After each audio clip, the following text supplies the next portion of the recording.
Assalamualaikum warahmatullahi wabarakatuh. Rahayu Sagung Dumadi.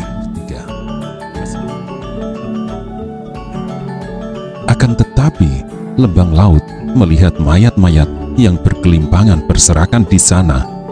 Lembang Laut menggeleng-geleng kepala, membayangkan entah dengan cara bagaimana Gajah Pradamba yang dikala muda bernama Engon itu melakukan.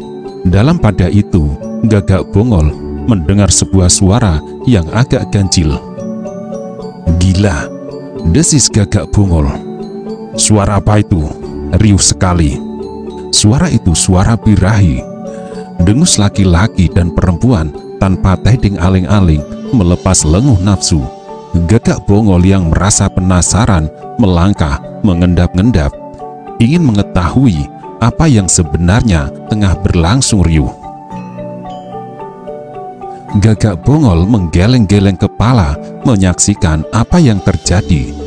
Seorang prajurit berpangkat lurah menilik tanda kepangkatan yang dimilikinya, tengah menggeluti seorang perempuan yang mengimbangi dengan tidak kalah bernafsu. "Keparat!" desis Gagak Bongol yang merasa mual menyaksikan apa yang terjadi. "Aku mengenal Lurah Sorandono dengan baik. Aku tahu perempuan itu bukan istrinya. Jelas ia jenis wanita murahan yang bisa dipakai oleh siapapun. Di dalam perang seperti ini, orang-orang semacam Sorandono tentu akan memanfaatkan keadaan dengan sebaik-baiknya untuk memuaskan keserakahannya." Bongol mendekat. Dari endong busur, Gagak Bongol mengambil sehelai anak panah. Dengan ujung anak panah itu, Gagak Bongol menyentuh punggung lurah prajurit Sorandono. Sorandono merasa amat terusik oleh sentuhan anak panah itu. "Tunggu!" teriak Sorandono.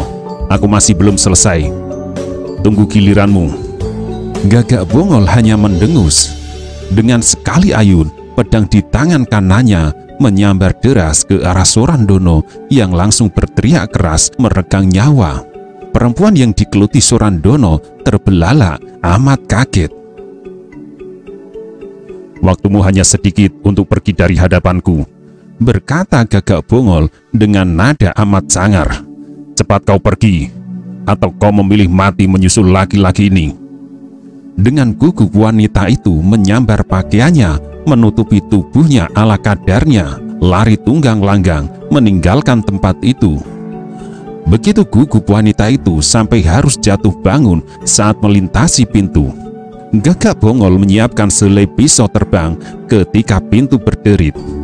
Ternyata Pradamba dan Lembang Laut muncul dari pintu itu. "Bagaimana?" tanya Gagak Bongol. Gajah Pradamba tidak menjawab. Perhatiannya tertuju kepada tubuh yang tergeletak di atas pembaringan dengan luka melintang membelah punggungnya. "Ada perempuan lari tunggang langgang?" bertanya Gajah Pradamba. "Ada apa yang terjadi?" Gagak Bongol tersenyum. "Sayang, kalian datang terlambat," jawabnya. "Baru saja aku menyaksikan tontonan yang amat menggairahkan. Namun, karena aku merasa tidak senang jika kalian ikut-ikutan melihat, maka tontonan yang menggairahkan itu aku hentikan dengan paksa."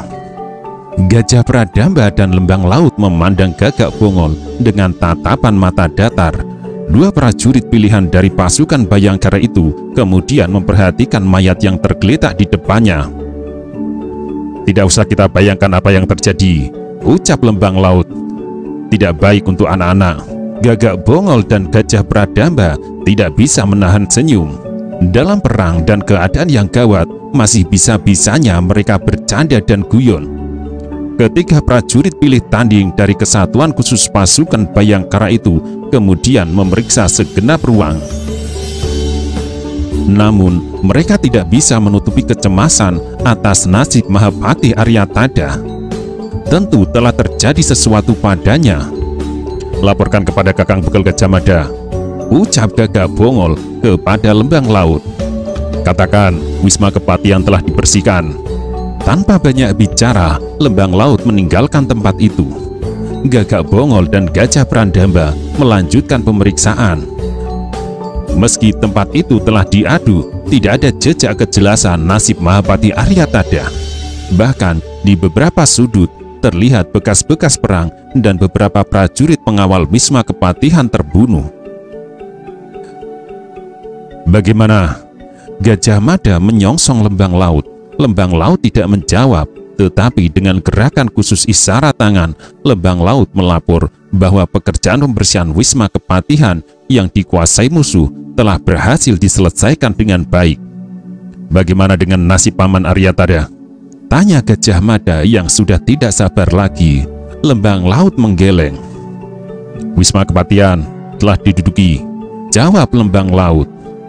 Sangat mungkin Mahapati Tada digelandang dihadapkan kepada Rakuti. Jika Mahapati Tada dibunuh, tentu kami temukan mayatnya. Gajah Mada cemas, berbagai kemungkinan bisa saja terjadi dan menimpa Mahapati Tada. Mungkin saja Rakuti menjadi gila dan menghabisi hidup kedua orang yang amat berkuasa di Majapahit itu. Akan tetapi, mungkin pula Rakuti masih menyimpan rasa hormat kepada Mahapati Tada dan tak mengambil keputusan buruk terhadapnya. Apalagi apabila Rakuti pintar berbuat buruk kepada Mahapati Tada yang dicintai dan dihormati orang banyak, justru akan mengundang kebencian kepadanya. Mari kita masuk ke dalam wisma. Bekel Gajah Mada menjatuhkan perintahnya. Tanpa bersuara, para prajurit Bayangkara yang mengiring Jayanegara memasuki Wisma Kepatihan dari pintu belakang. Sementara itu, di lorong bawah tanah, Rapangsa dan Rawedeng terpaksa harus mengumpat-ngumpat. Kegagalan mengejar Sri Jayanegara beserta para Bayangkara pengiringnya menyebabkan mereka menjadi sangat kecewa. Kejengkelan itu makin menjadi karena perjalanan kembali menelusuri lorong bawah tanah itu bukan pekerjaan yang mudah. Api obor yang mereka gunakan menerangi lorong makin mengecil karena kehabisan minyak jarak, hingga akhirnya ketika ujung lorong masih jauh, api obor itu benar-benar telah padam. Lorong bawah tanah itu menjadi gelap gulita. Gila, umpat Rapangsa, kasar sekali. Nyalakan obor itu. Sekelompok prajurit itu seperti terjebak ke dunia yang sangat menyesatkan. Bahkan untuk memandang telapak tangan sendiri pada jarak yang amat dekat, mereka tidak mampu melakukan. Ketika semua orang merasa menjadi buta dan tidak tahu apapun, gelap hitam menjelma menjadi kekuatan luar biasa yang mampu mengundang kepanikan. Bahkan ketakutan seolah di dalam gelap malam bersembunyi tangan-tangan berkuku panjang dan tajam yang siap mencabi-cabi dan mencekram mereka. Rapangsa, Rawedeng hanya bisa mengumpat-ngumpat amat kasar. Akhirnya yang bisa mereka lakukan hanyalah merayapi dinding dengan pelan. Waktu bagi mereka terasa bergerak amat lambat. Di ujung lorong, tepat di bilik pribadi Jayanegara, Rakuti makin tidak sabar menunggu. Racun anak panah yang sempat melukai lengannya terasa kembali mengganggu. Ratanca yang telah berhasil mengurai racun itu meminta kepada Rakuti untuk tenang. Akan tetapi karena pimpinan pemberontak itu tidak bisa tenang, maka sisa racun yang masih tertinggal kembali mengusik. Wajah Rakuti pucat.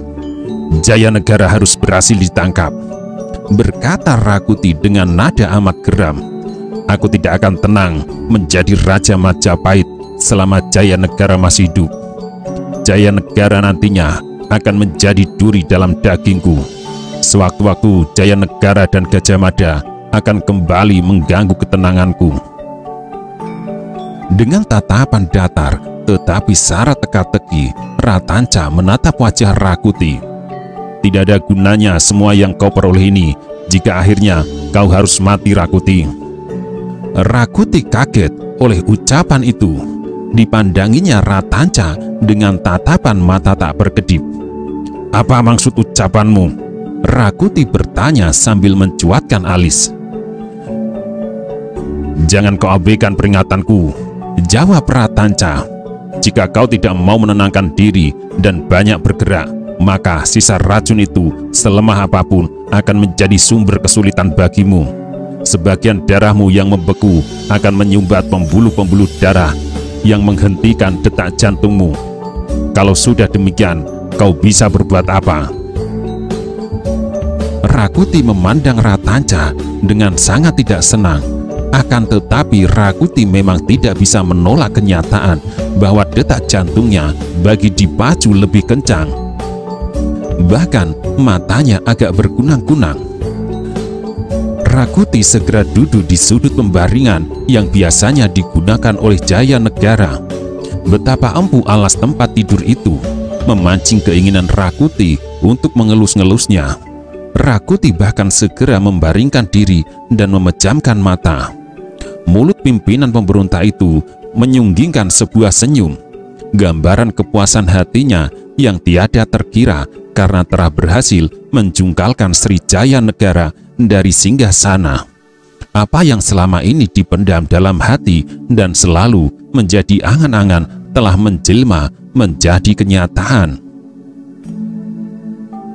Namun hanya sejenak Rakuti mengumbar angan-angan karena dari lubang di mana pintu lorong ke bawah tanah itu berada terdengar suara riuh rendah.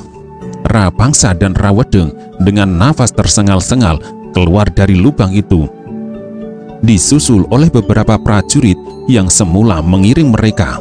Wajah mereka hitam dan kotor. "Mana Jaya Negara?" Rakuti tidak sabar.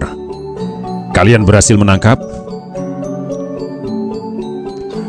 Pangsa dan Wedeng belum bisa menjawab. Mereka sibuk dengan dirinya sendiri yang tersengal, berusaha mengisi paru-parunya dengan udara yang masih segar. Rakuti tidak sabar. "Bagaimana? Kalian berhasil?" Rapangsa dan Rawedeng saling memandang. Rapangsa kembali menghadapkan wajahnya kepada Rakuti dan menggeleng-geleng. Makin merah padam wajah Rakuti memperoleh jawaban itu. "Jadi kalian tidak berhasil menangkap Jaya Negara?" teriak Rakuti, suaranya pecah. Serasa akan lepas mata pimpinan Wenisuka itu, Rakuti sampai tak bisa berbicara lagi. Dengan beringas Rakuti mencengkram pakaian yang dikenakan Rapangsa. Tangan kanannya siap mengayun. Namun Rapangsa tidak mau diperlakukan seperti itu. Rapangsa berontak melepaskan diri. Rakuti menggigil. "Keparat!" Rakuti benar-benar kecewa. Keinginannya untuk mempermalukan Jaya Negara sedemikian menggebu. Rakuti sudah menyusun rencana akan menggelandang Jaya Negara dan Gajah Mada ke alun-alun halaman istana dan mewajibkan setiap orang yang lewat untuk meludahinya. Agaknya angan-angan itu sulit untuk menjadi kenyataan. "Sebenarnya apa yang telah terjadi?" Ratanca memecah keheningan. Rapangsa menoleh kepada Tanca. "Ujung lorong disumbat dengan batu, sehingga kami tidak berhasil menyusul mereka. Di ujung lorong kami temukan Panji Sabrang mati dengan luka di dada. Gajah Mada telah mengetahui penyusupan Panji Sabrang di antara mereka." Bangsa menjawab. Sedikit berubah raut wajah Rakuti mendengar kematian Panji Sabrang. Semula Rakuti berharap telik sandi yang disusupkan di antara pasukan Bayangkara itu akan memberikan jejak-jejak yang bisa dilacak. Namun ternyata Panji Sabrang telah mati. "Hanya Panji Sabrang?" desak Rakuti. "Ya," jawab Pangsa tegas. "Kalian tak berhasil mengetahui di mana ujung lorong bawah tanah itu?" lanjut Rakuti. Rapangsa menggeleng tegas. Rakuti mundar-mandir sambil menyuatkan alis. Sesekali tangannya mengelus-ngelus keningnya yang lebar seolah merangsang otaknya agar bisa menemukan jawaban atas teka-teki yang mengganggunya. "Tembus di mana kira-kira ujung lorong ini?" Rakuti bertanya pada diri sendiri. Yang jelas, lorong ini pasti melintas tempat yang tidak ada paritnya. Di samping licik dan culas, pada dasarnya Rakuti memiliki otak cerdas dan pintar menghitung keadaan beserta berbagai kemungkinan. Raut wajah Rakuti seketika berubah. "Wisma Kepatihan," ucap Rakuti terlunjak. "Lorong di bawah tanah ini pasti tembus ke Wisma Kepatihan. Cepat, kerahkan prajurit sebanyak-banyaknya ke Wisma Kepatihan." Rayuyu dan Rabanya yang semula lebih banyak diam bergegas meninggalkan ruang itu, melaksanakan perintah yang diberikan oleh Rakuti. Sejenak kemudian sekelompok pasukan telah siap dan bergerak menuju Wisma Kepatihan. Rakuti benar-benar tidak ingin kecolongan. Diperintahkan pula menyebar prajurit mengamankan kota raja dan menutup tempat pintu gerbang untuk menjaga kemungkinan Jayanegara meloloskan diri dari kota raja. Dalam pada itu, di Wisma Kepatihan, Bekel Gajah Mada dan segenap prajurit Bayangkara telah memeriksa Wisma Kepatihan dengan cermat. Dari seorang abdi di sana yang dibebaskan dari ikatan dan secari kain yang digunakan menyumpal mulutnya, Gajah Mada mengetahui nasib apa yang menimpa Mahapati Tadah. Sebenarnya Arya Tadah yang tua serta sakit-sakitan itu telah digelandang, dibawa ke penjara. Gajah Mada menyapu tempat itu dengan pandangan matanya. Ada sesuatu yang harus dihitung dan dipertimbangkan menghadapi keadaan seperti itu. Gajah Mada menatap Gagak Bongol dengan lekat. "Lepas bajumu," perintah Gajah Mada. Gagak Bongol kaget. Perintah itu amat aneh. "Tuanku, silakan tuanku melepas pakaian," lanjut Gajah Mada. Bukan hanya Gagak Bongol yang kaget, tetapi juga Sri Jayanegara tidak kalah kaget. Gagak Bongol mangut-mangut karena telah menebak apa yang dikehendaki Gajah Mada. Namun justru Sri Jayanegara yang sulit menerima perintah itu. "Apa maksudmu, Gajah Mada?" Jayanegara mencuatkan alis. "Hamba tuanku," jawab Gajah Mada. "Tuanku harus melakukan penyamaran. Jika tuanku mengenakan pakaian seperti itu, siapapun akan dengan mudah mengenali tuanku. Silakan tuanku memakai pakaian milik Gagak Bongol." Jayanegara hanya bisa menghela nafas, namun sejenak kemudian Jayanegara terpaksa tersenyum. Gagak Bongol yang kemudian menjadi salah tingkah. "Ampun tuanku," Gagak Bongol berbicara, kepalanya menunduk. "Ada apa?" balas Jayanegara. "Pakaian hamba mungkin akan terasa gatal-gatal di tubuh tuanku," ucap Gagak Bongol. Bekel Gajah Mada yang jarang tersenyum terpaksa harus tersenyum mendengar ucapan itu. Sejenak kemudian segenap yang hadir tidak bisa menahan tawanya, bahkan Sri Jayanegara juga tertawa. "Pakaian gatal mungkin masih bisa kutahan," ucap Jayanegara, "tetapi entah dengan bau." Kembali semua tertawa berderai. Namun Gajah Mada segera memberi isyarat untuk diam. Suara tertawa yang berderai itu akan menimbulkan tanda tanya dan mungkin malah memancing rasa ingin tahu. Jayanegara tidak ragu memakai pakaian milik Gagak Bongol yang pas dengan ukuran tubuhnya. Semua prajurit Bayangkara tersenyum melihat penampilan Jayanegara yang telah berbeda sama sekali. Siapapun akan mengira Jayanegara adalah bagian dari prajurit Bayangkara. "Gagak Bongol, kau gunakan pakaian Sri Baginda. Aku percayakan kepadamu untuk memancing pasukan pemberontak itu ke arah lain." Gagak Bongol tidak menunggu perintah itu diulang kembali. Busana khusus yang hanya boleh dipakai raja itu dipakainya. Bayangkara yang hadir tertawa melihat Gagak Bongol telah berpenampilan lain sama sekali. Semua yang hadir kembali tertawa justru karena melihat Jayanegara mendekat dan menyembah Gagak Bongol. Namun Gajah Mada segera memberi isyarat untuk diam. "Aku tidak akan mengulang perintahku. Cukup sekali saja dan laksanakan dengan baik," berucap Gajah Mada. "Segenap prajurit Bayangkara, kalian harus meloloskan diri melalui pintu gerbang timur.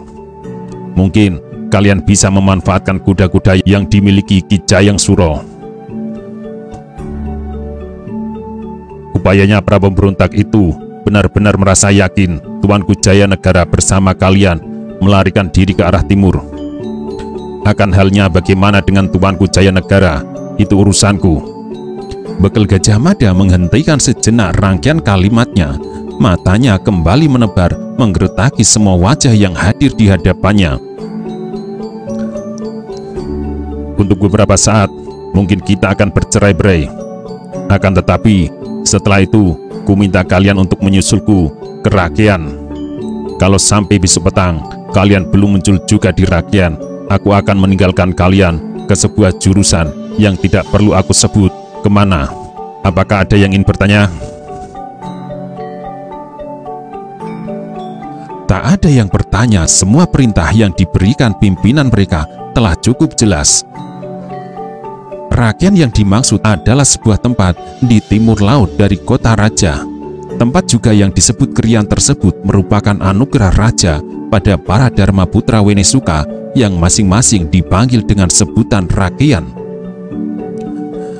Tanpa harus dicampuri oleh Bekel Gajah Mada, para prajurit yang bertugas mengalihkan perhatian para pemberontak segera mengadakan berbagai persiapan, terutama merancang apa yang akan dikerjakan. Pada saat yang demikian itulah Gajah Mada mengamit prajurit Gagak Bongol dan memintanya untuk berbicara hanya berdua. Ada apa? Gagak Bongol merasa heran. Gajah Mada memandang Gagak Bongol dengan tajam. Pasukan kita disusupui kelompok pengkhianat. Panji Saprang, ternyata salah seorang pengkhianat itu telah berhasil kita habisi. Akan tetapi, aku merasa yakin masih ada temannya yang lain yang sampai saat ini belum kita ketahui siapa. Oleh karena itu, berhati-hatilah serta cermati semua bayangkara yang utamanya berbuat aneh-aneh dan di luar kewajaran. Di samping itu, besok kau tidak akan pernah menemukan aku di Kriyan. Gagak Bongol bingung. Pandangan Gagak Bongol tidak bergeser sejengkal pun dari wajah Gajah Mada. Hanya kau yang tahu bahwa aku tak akan menuju ke Kriyan. Aku sebut tempat itu hanya untuk membuktikan memang ada pengkhianat yang kita curigai di antara kita. Jika Rakuti menyerbu Kriyan, berarti pengkhianat busuk itu benar-benar ada. Kita harus berhasil menemukan orangnya. Gagak Bongol mangut-mangut. Aku mengerti Kakang Bekel. Aku akan mengawasi mereka semua. Meski di dalam hati, aku harus merasa kecewa karena ada prajurit Bayangkara yang tidak punya malu dengan menjadi kedibal Rakuti. Gajah Mada menepuk-nepuk pundak Gagak Bongol. Gajah Mada bisa mengerti dan merasakan kekecewaan Gagak Bongol. Secara pribadi, Gagak Bongol dan Panji Saprang telah bergaul dengan baik.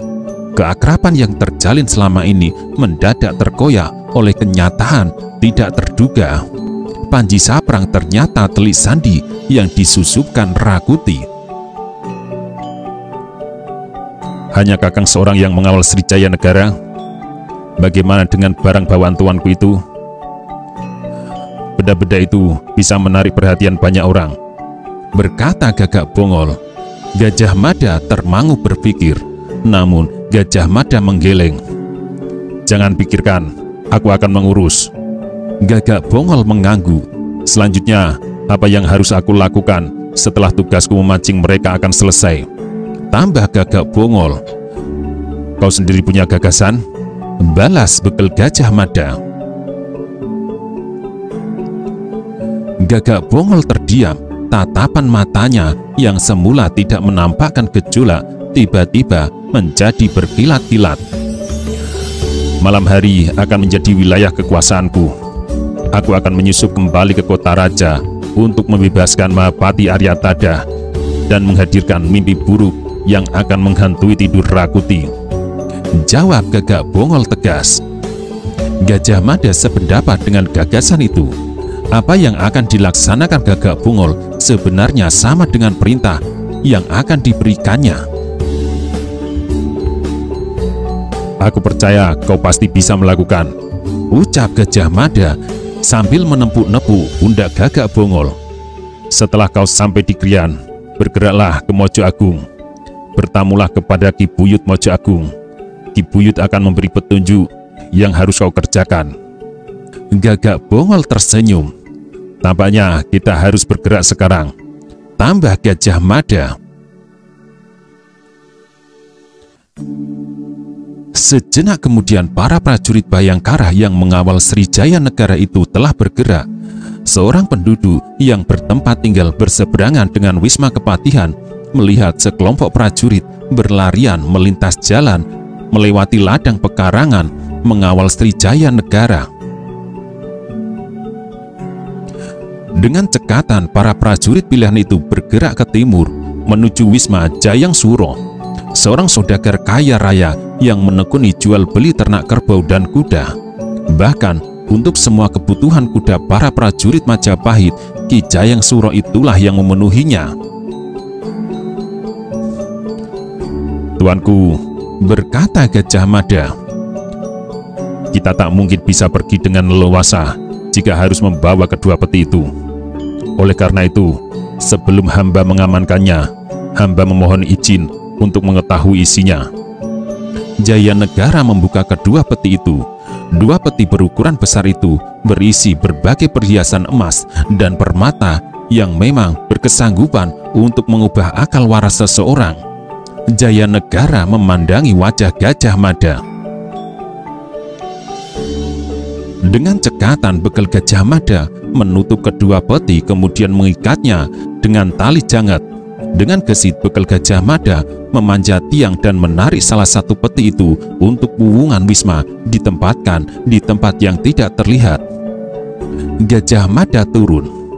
"Menurut tuanku, apakah ada orang yang mengira di tempat itu kita menyembunyikan harta yang tidak ternilai harganya?"